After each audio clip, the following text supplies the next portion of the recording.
preparing. Or it's a liar and I'm live. I don't know. Never know with these things. You never know. Okay, now I must hit the mute button on the string. Mm. On the string. Mm. On the string. Mm. Yeah. Yeah, that thing. That too. Or it's a liar and I'm live. I don't know. It was a liar. Oh my gosh. How rude. Anyway, hello. Welcome. Today we're going to be talking about a different. Oh yeah, I can just do this. Today we're going to be talking about the next of the book. I think this book. Bleh, I have no idea which number this is. It might be 11. Cool. At any rate, so the book that we're talking about today is Waking Gods, which is the sequel to Sleeping Giants. So before we read An Absolutely Remarkable Thing, on the Facebook group, the book we read right before that was Sleeping Giants. And if you've been following along, we decided that we were going to read a sequel to one of the books that has sequels. So we've read quite a few books this year since the beginning of the pandemic. And a couple of them had sequels. I think 5 of them had sequels and or are part of a series. Some of them only have sequels and some of them are part of a series. And so I wanted to kind of go ahead and do one of the sequels since we had been reading so many books with sequels. And I thought it would be fun to like think about one of those books. Lo and behold, the book we just read, the sequel to that one is the one we're doing.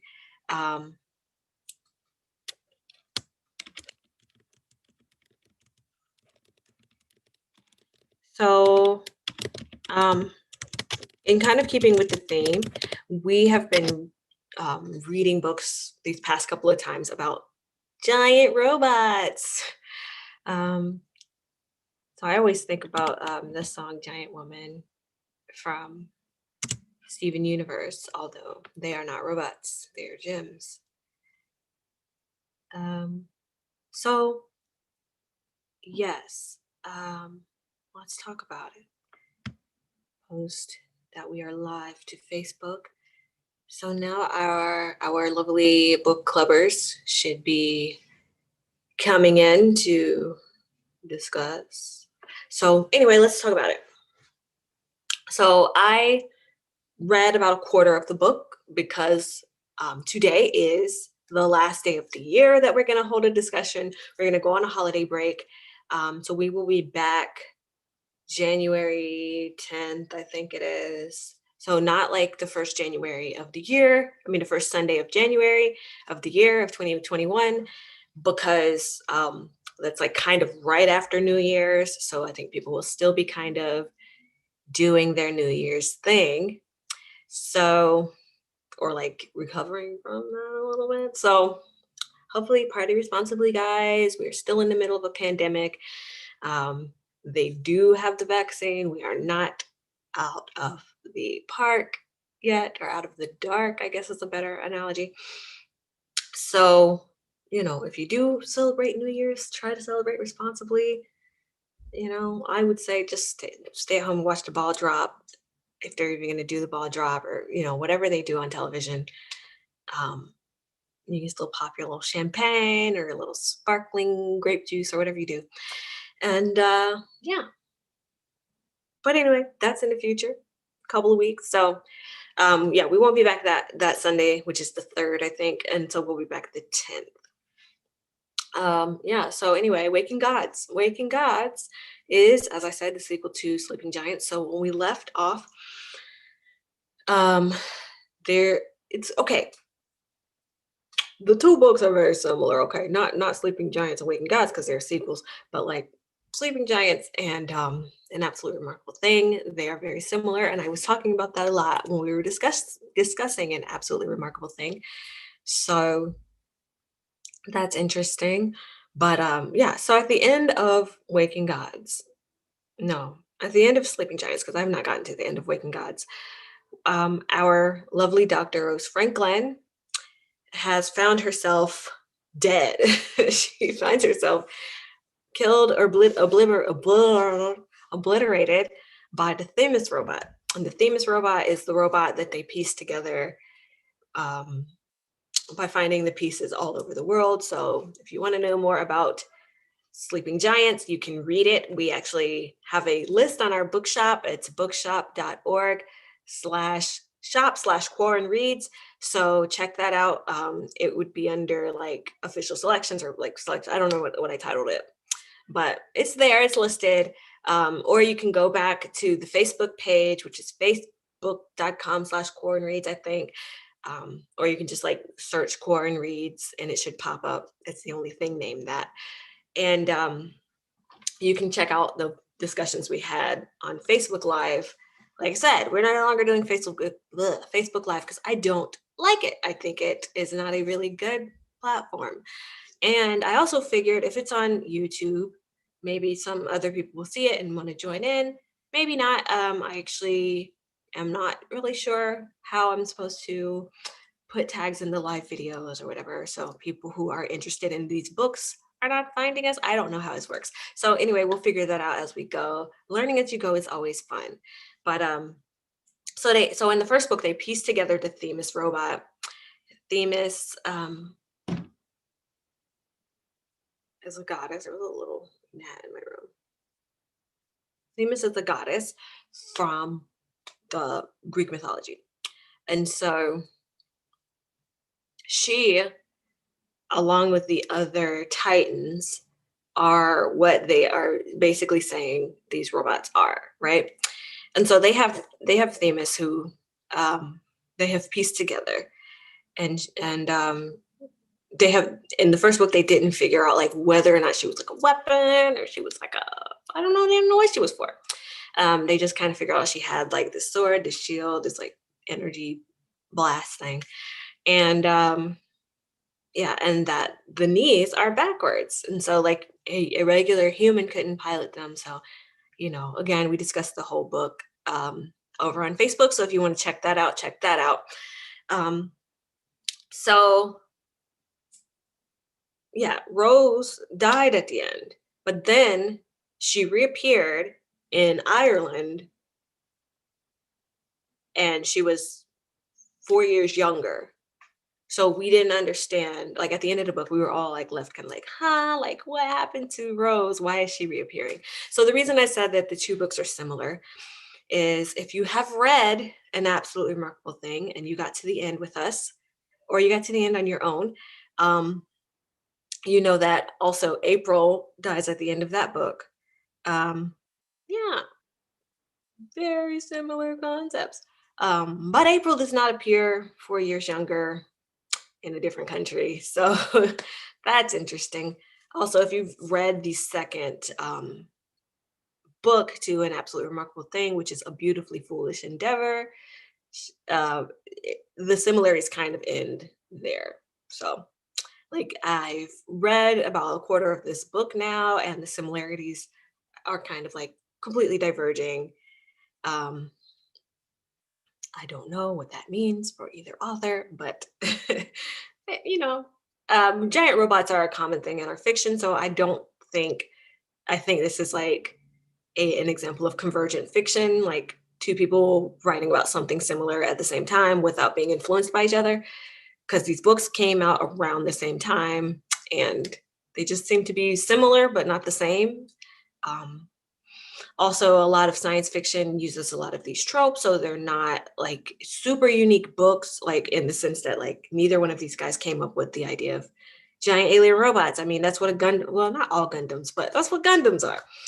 And so, yeah, so Rose appeared 4 years younger in Ireland. So now we get to the second book, which is the book we're reading, Waking Gods. And of course, they have been working with Themis for about, I think it's like a little over a decade, like 12 years or something. And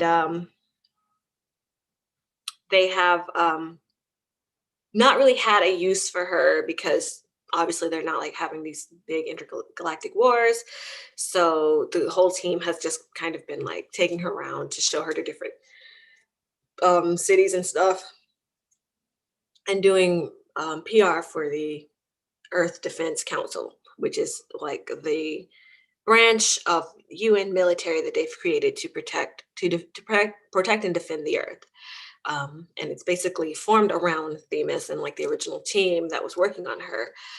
And so Rose, um, new Rose, who was discovered 4 years younger than her previous self, is brought back from essentially the dead. And she's brought back to the team, although she like at the time when they brought her back like knew nothing about Themis because she never even interacted with Themis at that point, other than falling into Themis as a child when she fell into the hand. Because this Rose was the Rose that was discovered. I mean, the Rose that was 4 years. I mean, that was like a year before she started working on the Themis project. So, curiouser and curiouser. So we get the sense that similar to April in an absolutely remarkable thing, Rose is important, and she is like the like chosen one figure for this book series. We do not know why at this point. We get to why faster in the Carl series. Um, Again, the Carl series is 2 books, so we know why if you've read the second book. Um, if you just have read the first book, you're probably like, April is questionable. If you've read the second book, you're like, oh. But yeah, Rose doesn't have the same questionableness. But when you read the second book, getting into Rose a little bit, you are like, what is actually going on here? Because when we read Rose's entries, like her journal entries, she doesn't feel like she's really her. Like she doesn't like not feel like she's really her, but she is worried that she's not really her. And she thinks that she is a clone or like some kind of copy. And she's not, 100% certain that she's like the real Rose. She also feels like um, out of sync with the world. Like she describes it as like feeling like a half second behind everything. And it's like sort of like she's like out of time, like out of time in the sense that like she is not within the correct time for herself, which she isn't. She's 4 years younger than she's supposed to be. So, and also I think like no one else in the world knows that other than like the team and maybe like, oh, I guess they had a funeral for her. It was over a year. But anyway, it's very strange. Like, it's like she doesn't feel like she's herself. And she's also like depressed in a way. Like and beyond depressed, it's like she just doesn't feel like she should be alive, and she doesn't know her friends. Like she knows them from the years that she's been working with them now, but she doesn't know them from the events that bonded them as friends, meaning like Kara and Vincent. She doesn't know them beyond, now that she knows them from working on Themis the second time. And she doesn't really have any friends outside of them. And she has a weird relationship with her mom because what she remembers is having like a strained relationship with her mom. But like apparently over the 4 years that she missed, they had repaired that relationship. So she has like a weird relationship there. And so she's just not in a great place. We come back to Kara and Vincent, where we left them, we assumed like, oh, here they are. They're going to be like a romantic couple. It's going to be great. And they are sort of a romantic pair still, but Kara says that Vincent has sort of given up on the idea that they were going to get married and have kids and all that whole thing. And so, you know, it's been 12 years, 8 years, so it's been a long time. Um, and so, we don't really know like what their deal is, in terms of being a couple. So all of this becomes important later. Um, but the main thing that's happening in the book is a new robot has appeared in London, and they start calling this robot Cronus. And Cronus, not the robot, but the mythology. Let's go back to the mythology. Cronus, if you guys have ever read anything about Greek mythology and the Titans, okay, so I love mythology, so this is gonna like be hard to like break down. So Cronus is the son of Gaia and Uranus. No, no, Cronus is the wait. I don't know which one it is. It's one of those two.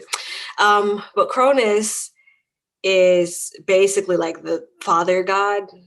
Um, now that I'm saying it, I think he's actually the father. Let's just Google this really quickly. I think Uranus is the father of the Olympians, and Cronus is the father of the Titans, if I'm not mistaken. Um, I'm Googling on my cellular phone, but essentially Cronus is like this father god. Um, Kronos, Cronus.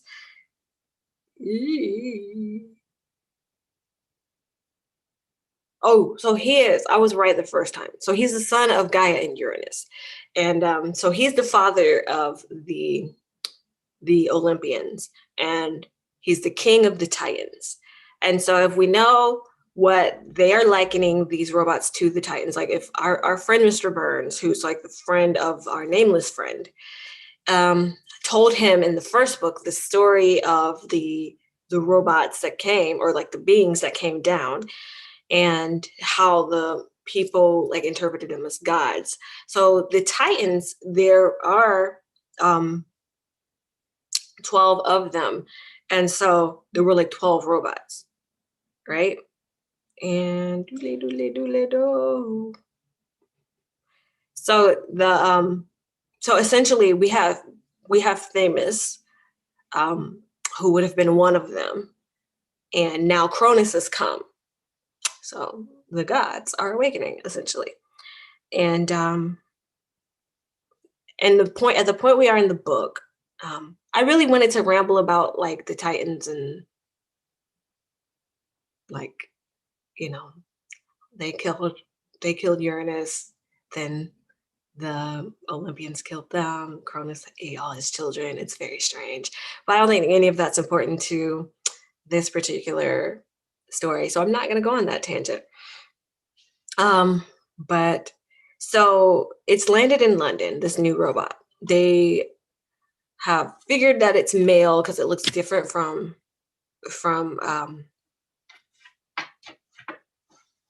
Themis. Sorry, it looks different from her, and it's 10 feet taller than her, which is like not extremely taller in terms of, and like by scale, like what the robots look like, because she's already like 200 feet tall. So it's like she's 6 feet, he's 6'1" or something like that. But that math is not good, so don't check that math. But yeah, so he's like 10 feet taller than her. He's bigger, and they're afraid he might be more advanced because Themis has been on our planet for 6,000 years or something. And if he's a newer version of that type of robot, then it might be like way more advanced than the Themis robot. So they're like afraid to provoke it. But it's landed in London. And so the UK is having all these like meetings, and they're like, well, first like the whole UN meets, and they're like, hey, we should attack, we shouldn't attack. And then they're like, well, we're not going to do anything. We're going to let the Earth Defense Council do something. And then London is like, it's in our city, and it's kind of like messing everything up, and like it's freaking us out, and we don't know why it's here, and it's not moving, it's just standing there. So they make the brilliant decision that they're going to attack it, and that's not great. Which you can imagine, like Themis, as we know, cannot be harmed by human weapons and can destroy things by like literally obliterating them, like no traces of them left whatsoever. So imagine you've got Themis who can do that and is 6,000 years old. And then you've got this Cronus robot, which might be way more advanced than it. Why would you want to attack it with human weapons? It doesn't make sense. So the Earth Defense Council is going to deploy Themis to it. They're like, we're not going to attack it, but we're thinking like maybe if we introduce it to this thing, it might they might feel familiarized, like they might see her as familiar, and it might be this like grand reunion. It might be great. But on the other hand, like Rose and some of the other people are like, hey, maybe it will take this as a threat because it can't be harmed by human weapons, but like this Themis robot might be the only thing that can actually harm it in any way. And I'm talking a long time, so I'm going to go ahead and open up the participants. I shouldn't have talked this long. I talked a long time. Yeah. So anyway, they are concerned that bringing the Themis robot to Cronus might seem like that they were trying to attack. And that's not what they want to do. But, you know, even though the UN had agreed to let the Earth Defense Council deploy the Themis robot to meet the Cronus robot, the UK made their own decision, which led to this huge disaster. So yeah, I'm not gonna go any further into that. It's interesting though, that I think it's like sort of like a great commentary about human arrogance. Like they've known for about a decade now that the Themis robot, which they have, is not penetrable by human weapons. They've known that. So when this Cronus robot comes, for them to decide, like, we're just gonna attack it with our human weapons, suggests like, and they didn't attack. Like, to be fair, they did not attack it, but they did deploy the military, which looks like an attack. And, arrogant. They shouldn't have done that. But so anyway, if you'd like to come and chit chat, the Zoom link is posted in our lovely Quarren Reads Social Distancing Book Club Facebook group. So wait a minute. Yeah, you can come and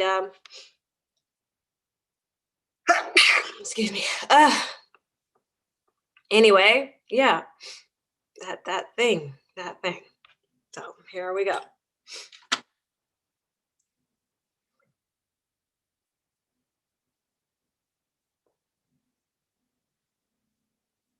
Okay. There you go. Hello? Hey. Hi. Hey. How's it going? Good. How are you? I'm good. It's cold in my house, so I'm wrapped up like a burrito right now. But Cozy. I'm doing okay though. How are you? It's going good, as good as it can go. I don't know. Yeah. I for sure thought that monologue festival, like both our monologues were due last Friday, which was the deadline for the puppet thing too. So I was for sure just like panicking at my house this past week, and I got them all turned in, and then she was like, "You didn't have to do that," and I was like, Yikes. Yeah, I think she just was looking for the headshot in your bio. Yeah. After the fact, and was like, well, oh well. the first few like sections of the book, but yeah. This week I'll have plenty of time, This week I'll be smooth sailing. So yeah. It's pretty interesting. yeah. How far did you get? I am at like well, let me pull it up really fast. I have an ebook version. I'm at the first like interview between like the interviewer guy from the last book Hello, Zoom?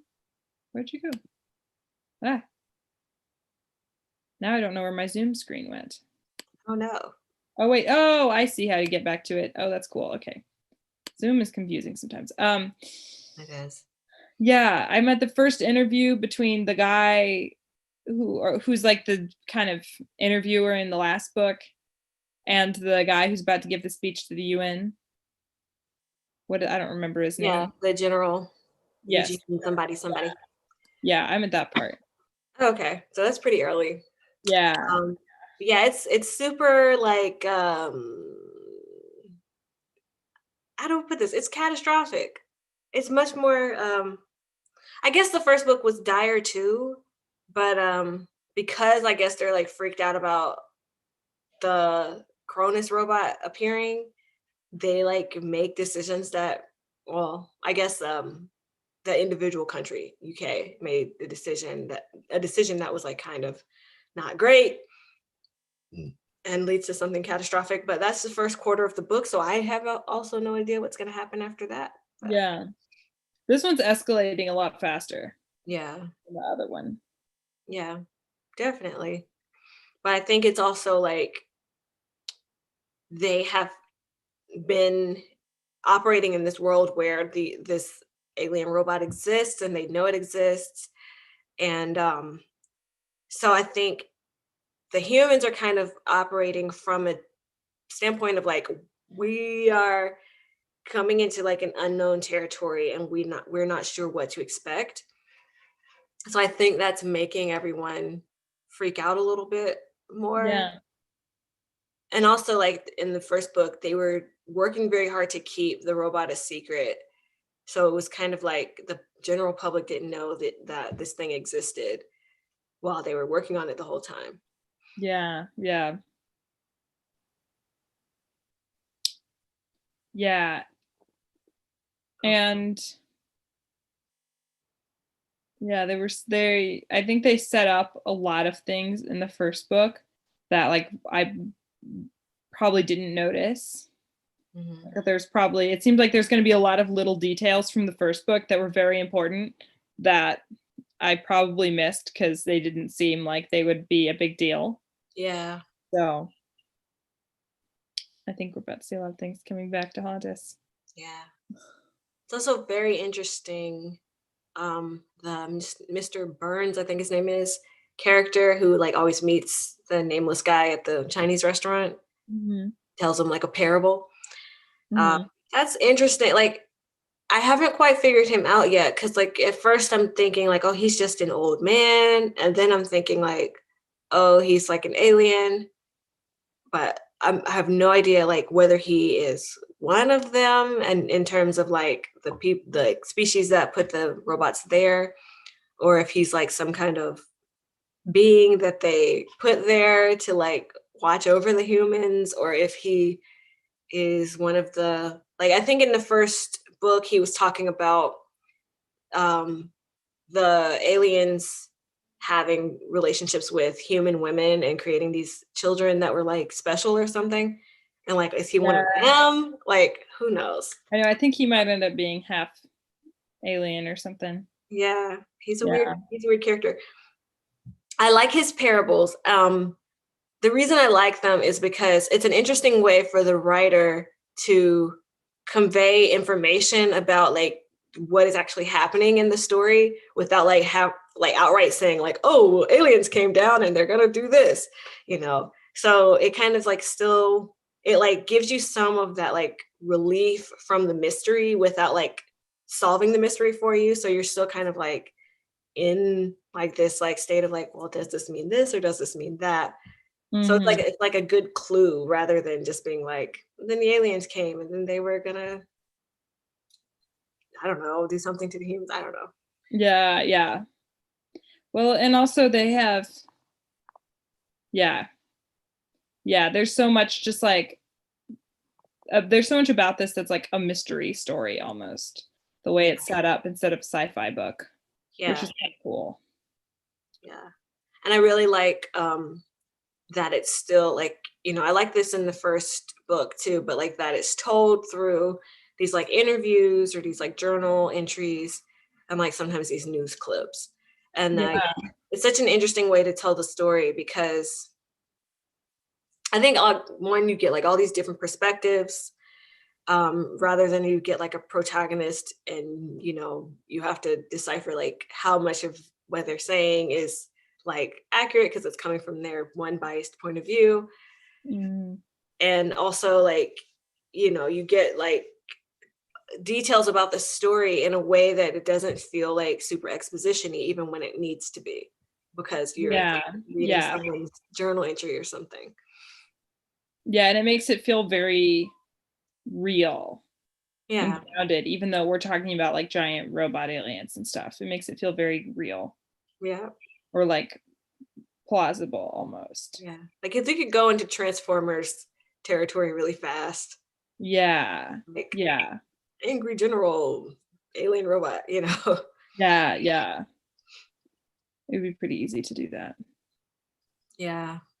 So I've enjoyed that. I'm interested to see how they respond to the robots appearing places and whether or not it's like similar or different to how they respond in the other book we just read. Yeah. Like the first one of this like wasn't as similar because they were like finding pieces. It had more of like an Indiana Jones thing going almost. But Hmm. this is more like, this is the same thing that happened in the last book almost. Yeah. So And I'm not wondering, exactly, but it's very similar. yeah. And I'm wondering too on that tip, or like, because like the idea is that the robots are the Titans. I wonder if as the book goes on, we're gonna get more of them appearing. Because right now we've got Cronus appearing, and they already have um Themis. And so I wonder like how many, like, is it just gonna be like that they're gonna find these different robots in different cities, or like what's gonna happen? Because that's interesting. Yeah. And that is like very similar to the other book. I'm like interested in that because it feels like, to me, like a convergent thing. Like they were both writing these books, and they just happen to have similar themes because they are similar, but they don't feel similar enough that I don't think either person got the idea from the other person. If that makes Yeah. And sense. like they're written close enough together that they would Yeah, have to be would have had to have been working on them at the same time. So yeah, I don't know how they could have been. right. It's very interesting. And I wonder like if there was something out in the media or something about our society or something that kind of like inspired Yeah. two very similar concepts Yeah. at the same In time. like 2014, like a few years prior to Yeah. actually coming out. And it's interesting because it would be cool. It would be like understandable if these books came out like in the next few years because we just had that weird monolith thing. So I could Yeah. see like writers being inspired by that. But like, Yeah. I don't know. I don't know how that like ended up like that, but it happens. So it's not really that strange. Hmm. But usually when that happens, it's like something in either the culture or the society or in media happened that struck them in a way that kind of created these very similar ideas. Because that's what Yeah. happens a lot with like, for instance, like the idea that horror movies, the like type of horror movie that they are, tend to like play on the type of societal fears people have, like Yeah. zombie movies come out when people are afraid of like government overreach or something, um, those types of things. So I wonder if it's something like that. But that, who's to say? Never. I mean, also giant robots again are like common in fiction. They just have been a fascination of people ever since Mhm. like robotics became a fascination. So I don't know. Yeah. Also, like combining aliens and robots is common too. Yeah. Yeah. Like, I'm pretty sure like that's what the whole Power Rangers thing is. Like I think that they are aliens, like Zordon or whatever their like head guy. I think he's Zordon. It's like some kind of, they're all like from some planet, and like they brought down those little Power Ranger medallion things, and that is what turns the kids into Power Rangers. So it's like a common idea. And like, the Power Rangers form the big robot when they get in their little Oh, goodies. I've never seen Power Rangers. I didn't have cable as a kid, and Oh, I was homeschooled. There was a lot of cultural things that yeah. I missed out on. Yeah, we didn't really have So the Power TV in Rangers are the house. essentially like the very Yeah. common like Japanese Gundam like giant robot thing. Because it's a Japanese show that they just refilmed American scenes for.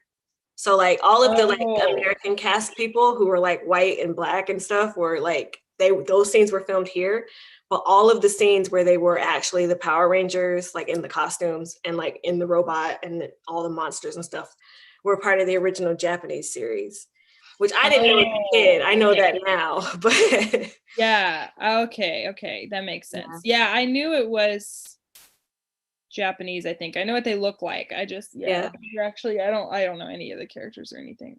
yeah.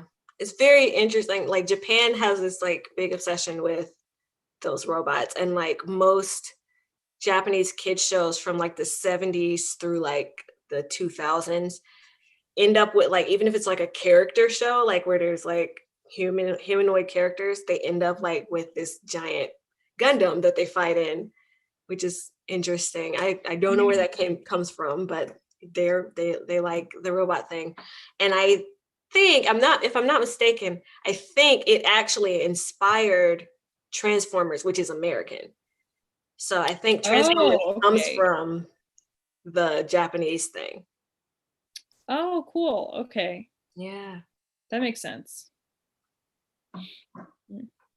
It's really weird, like, because the thing that actually inspired Transformers, and it's gonna sound very strange, and I'm laughing at it because it is strange, but the Japanese live action Spider-Man show that came out in the 70s is what inspired Transformers directly, I think.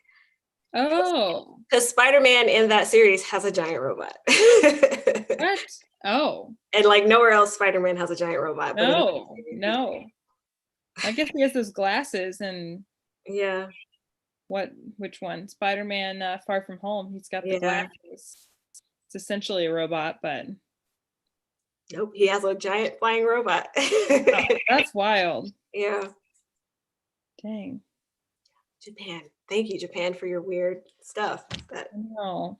I inspires need to us. learn. I have a bunch, not a bunch, but last year and then I worked at a like Japanese immersion school because we normally have an Art for Life program at this school, and then now two of the kids doing the emergency childcare are still from that school. So I've been trying to learn some Japanese because it's just nice to be able to like help them more with stuff Yeah, I've been trying to like get more familiar with. Japanese is extremely difficult. Like, I know. I have thought to myself, I should learn Japanese like on 3 separate occasions in my life. And every time I like start, and then I'm like, this is too hard. Yeah, I mean, it's pretty hard. And like they do half of their day, every single subject is Japanese, and then half their day, every single subject is English. It's elementary school. It's wild, but it's so intense. I think But that's probably yeah. better though. Like it's always better to start learning a language when you're younger, because Oh like yeah. your brain is more like ready to absorb language information. Whereas when you're older, your brain is like, this is much harder. You can still do it, of course, but Yeah. it's Yeah. harder. Yeah. No, it's much harder. So it's great for the kids, but yeah, I've been wanting to like, I don't know, learn more Japanese, like learn more about some stuff because Yeah. I feel like I can Japan is very interesting. get Like more. Yeah. they have like a lot of their media from like the 20th century.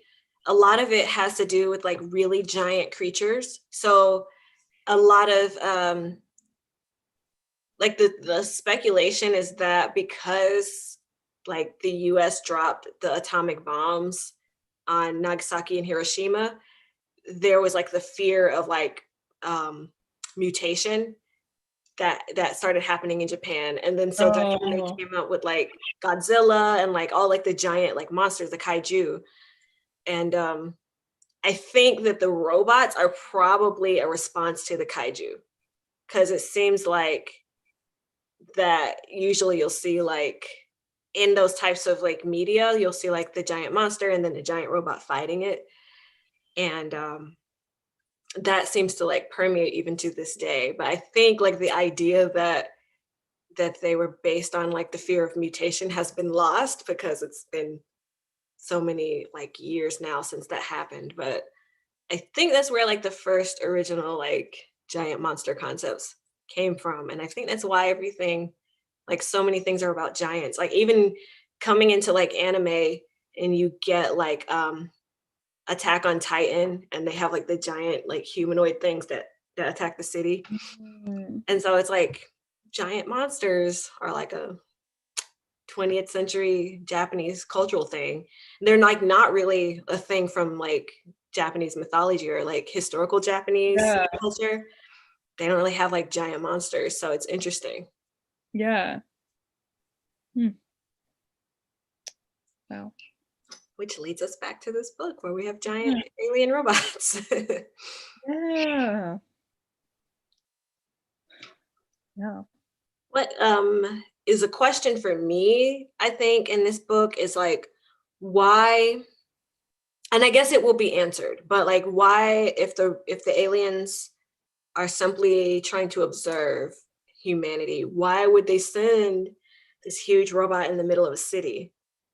Because that seems like disturbing, you know what I mean? So like if I was trying to observe something without disturbing it, like let's say I go to like somewhere in the middle of Africa and I want to observe like gorilla populations, am I gonna like park a giant bus in the middle of like the gorilla nests, which is gonna make the gorilla say, "What the heck is in the middle of our nest?" Or would I just like casually approach from afar and like view them through binoculars, or like just as close as I can get without disturbing them? So like I'm wondering if the aliens are just trying to observe humanity with the robot, why like appear in the middle of London in a giant Yeah. robot, you know? And maybe like the giant robot is I kind of, don't think that they're just there to observe things for sure. yeah, it's getting kind of Yeah. like our like maybe they're not so nice. Yeah, they seem like, yeah, they might be mad. Yeah. Well, like Rose is saying, if they had wanted us to be able to use their robot, like they would have made it that way. Yeah. They're pretty advanced. They would have made it where it would be easier. Right, exactly. And that all the pieces were scattered around the world in all these remote places.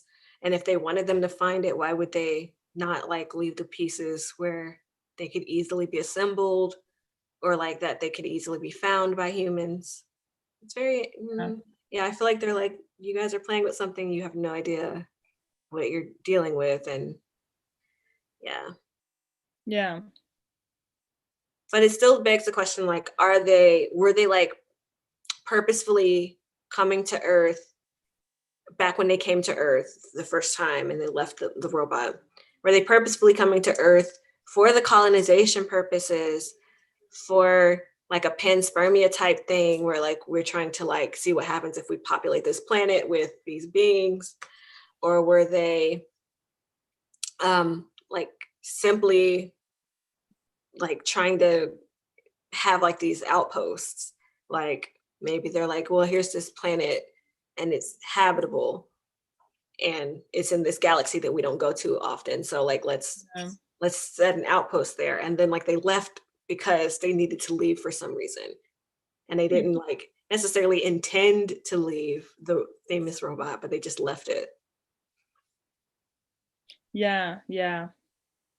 I don't know. It's hard to tell at this point. Yeah, so that's the cool mystery about the book, I guess, because like we don't know, and it Mhm. could be any of that stuff. And I'm inclined to feel like there's some level of on purpose to the whole thing, because Rose seems to be important. And because like of something that happened. I don't know that you've read this part yet, but Rose was brought back to life on purpose. And I don't know what the on purpose is at this, like, I don't know what the reason is, but it was not like like a random occurrence that she reappears in Ireland butt naked 4 years younger. Like it was done on purpose. And not by our nameless friend who's a human. He's just weird. But he Yeah, doesn't I know. also, my first thought was that the like crazy geneticist lady from the last book like murdered her or faked her death or something so she could like clone her or do something, you know. Yeah. It was some type of her experiment. That was my first thought. So I guess maybe not. Yeah. I guess like it's something that we'll have to like find out from later in the book, but like I do know from reading the first quarter that it was done on purpose, and it seems to have been done for Rose specifically, and not by the humans. So I don't know what that means in terms of like, does it have something to do with why Cronus is now here? Or does it have something to do with like her involvement with Themis, because like she was the first person to have any contact with Themis in the first place, because when she was a little girl she fell into the hand. So I don't know, but she's important in some way. So there's some kind of like reasoning behind them wanting to contact the humans. Whether or not that they are like completely benevolent, I am not sure of. Like I have read a lot of fiction about these types of things, and I've seen it both ways. And I've seen it in ways where like they think that they are meaning well, but it's not necessarily the best course of action for the humans.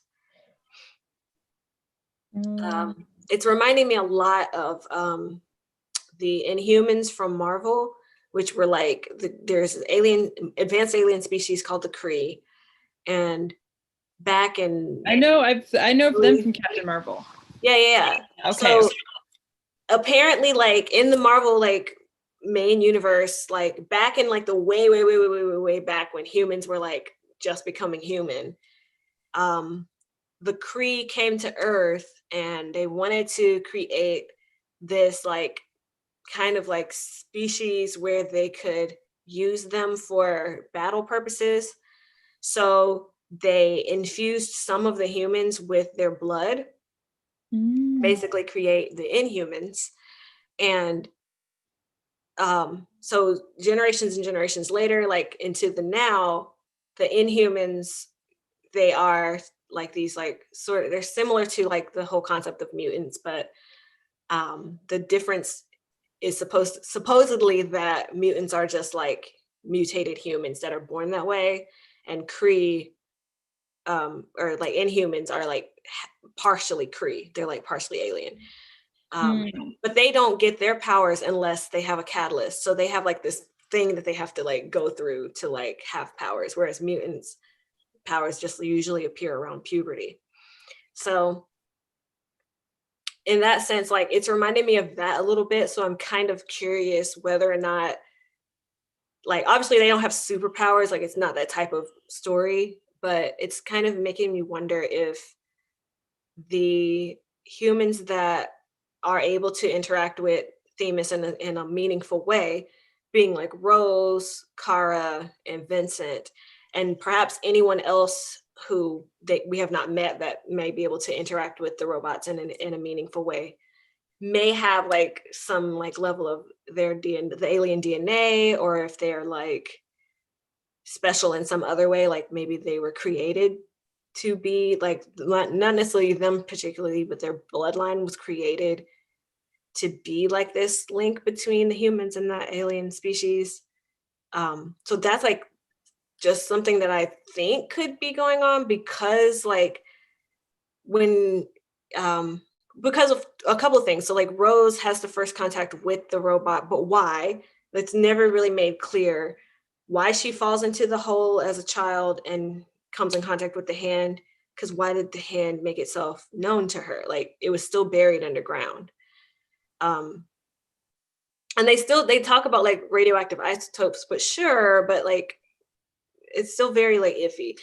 And then Kara and Vincent being the ones that are able to like when they put on the human, I mean when they put on the helmet, they like make some kind of bond with the robot and they're the only ones that can operate it. So I'm wondering if there's something going on with that. And especially because we have Mr. Burns who appears and Yeah. he seems to have some kind of like extra knowledge about what is happening here. And like he Mhm. might be like some kind of partially alien person. So I don't know. Yeah, yeah. But again, like I don't know if it was necessarily purposeful or if it was accidental, but I do think that Rose seems to be being treated like she's special because they did purposefully bring her back. So I don't know what's going on. Mm, interesting. Okay. Yeah. So anyway, I guess we can head towards a close since it's nearly 7. Mhm. Well, nearly 7 here, but Yeah, yeah. um, yeah. So I guess we will reconvene around the 10th of January, um, just so we can have this little bit of a break. But we will talk more about Waking Gods and hopefully have some answers. I'm sure we'll both be finished with the book by then, Yeah. unless we just I like think so. yeah, unless we just both are like, oh, I forgot to read it. But I probably am gonna finish this book in a couple of days because it's really catching my interest. So Yeah, and the way these like this series is written is very quick to read. The yeah, interviews are I don't know. They're it's just everything's in little chunks and it's a fast one to read. exactly. Yeah, At I least think how it's the gonna, first one was for me. yeah, So yeah. It's kind of like reading articles rather than reading a book. So it kind of yeah, feels like it's faster read. So yeah, yeah, yeah. Like, oh yeah, I can read one more chapter. Like, yeah, it's yeah. easy. So you just get a little Oh, further. and this book, like wait till you get like a little bit deeper in because like I was reading one chapter and I was like, okay, when I get to the end of this, I'll stop. But then the next chapter was like all this like crazy stuff was happening. So I just couldn't stop. I was like, oh my God. Yeah. Oh my God. Yeah, it's a But bad place to too yeah, much of a cliffhanger.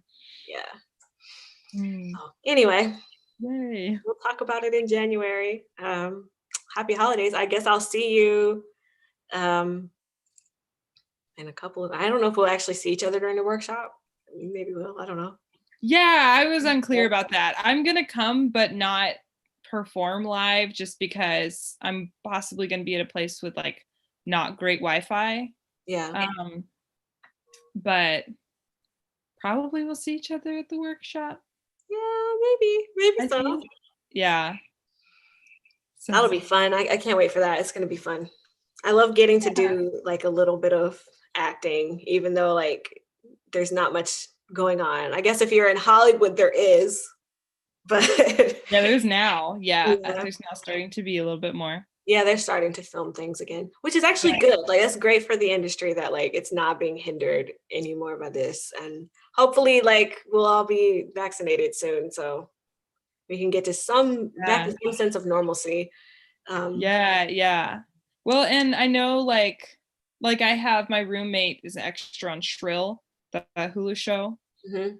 Um, and she's been like almost called in. They've been like, okay, go get. She'll get like they'll pay her to go get tested like twice in a week or whatever, and she'll like go. And then I think a lot of the time they've ended up having to like postpone or Yeah. cut down the number of people, but it's like That's starting to exciting get though that there. Shrill is coming Yeah. back. I like that show. It's really good. Yeah, well, okay, it's fun because it's shot in Portland. The Ooh, whole thing is, yeah. So like I've been to or like seen a lot of the places and like I know a lot of the people on the show because or I have like friends in the background or like, who are like small characters that pop up and stuff. But yeah. yeah, I'm glad it's getting another season because Like it's when a lot of stuff would film in New York, like I never like I knew a couple of people who had done like TV stuff just because I was in because I was doing theater stuff. So like people that are actors like yeah. in New York, they take whatever job they can get. But like mostly I would just be like walking or like trying to go to like, somewhere in New York, and like you would see like this sign like we're filming on this street, and then you'd see trailers and you'd be like, I wonder what they're Wow. doing. And one time they were filming on my street, and it was very like weird because like they had like all the trailers lined up at the one side of the street, and then it was like all blocked off for filming. And like you could see like the action happening inside of where they were filming, Mm. and you could see like all the crew and like directors and stuff like lined up around the sides. But it was also kind of like not necessarily a nuisance, but it was kind of like awkward because it's like I need to go to my apartment. Yeah. I don't know. That seems And you weird. don't Yeah. that was very strange. Did I you still don't know did you what know that what they were was. filming? Oh, No, okay. I have Okay. no idea, and I tried to look and see who like the actors were, and I was like, I don't recognize anybody. Mm. So it was very strange. Like I know they filmed like Curb Your Enthusiasm like a little closer to NYU, Mm. but that was not Curb Your Enthusiasm that was filming. I don't know what it was. It was something for like Amazon, because like they have like the Oh, sign up okay. and like you can see like who's like involved in making it. So it was Yeah. something for Amazon. So I don't know what it was. Oh, yeah, I don't have Amazon Prime, so yeah.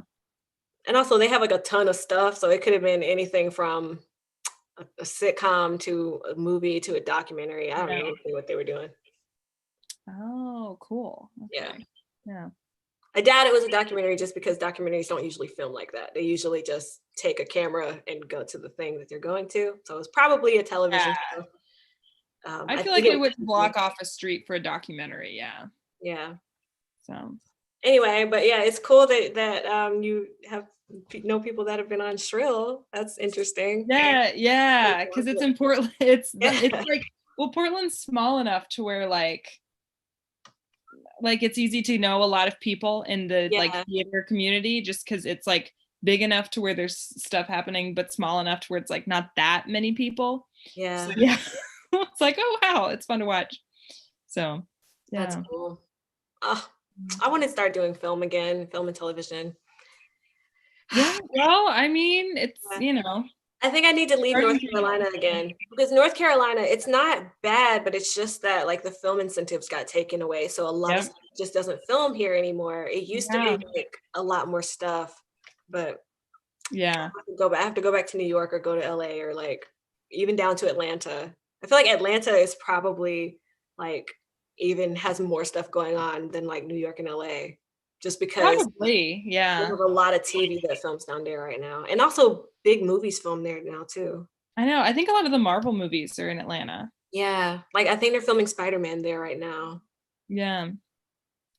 Yeah. Exciting. If you like, listen, if you like living in Atlanta, I mean, I don't hate Atlanta. It's just the driving is terrible. I feel the same way. Oh, Atlanta's not Yeah. like, and also I'm used to living in New York where like you don't even have to drive if you don't want to. You can just like walk or Yeah. take the subway. Yeah. So Atlanta's not really great for that. And I was down there because I went to Spelman for like a year. I went to Spelman my freshman year, Oh, wow. Okay. and yeah, it's just not great. It's just not great, but I Yeah. don't mind. I don't mind the city itself. Like I don't mind Atlanta. I don't mind the people. It's just very weird city. It's very weird.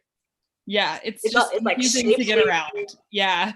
and it's like it's very weird. It's a weird place, but Yeah. they Yeah. do have a lot of stuff filming there, which is Mm. one net positive for them. Probably because Yeah. Well, and it's an easy place. Like, even if you're in North Carolina, it's like semi yeah, easy to go down there for a period of time and come back too. yeah, So that's it's true. not like that far. Yeah, So I don't know. I don't know. Good to think about. Yeah, yeah. Yeah. I guess we'll have to like reconvene. Yeah, yeah, of course. I'm Of not course. trying to like rush off or anything. I just like to No. keep it concise, Yes, yes. even though I'm Well, like yeah, now we're just chilling talking about Atlanta. So yeah, no. yeah. No need to broadcast live. Yeah, no need to tell the whole world like Yeah. this is great filmmaking. Yes, yes. All right. Well, I'll talk to you later. I'll probably see you next week, I think is when. Yeah, the 20th. Yeah. Yeah. So Okie dokie. Have a good week. you too. Yeah. Bye bye. Where's the button? There it is. That's it. We'll see you on January 10th.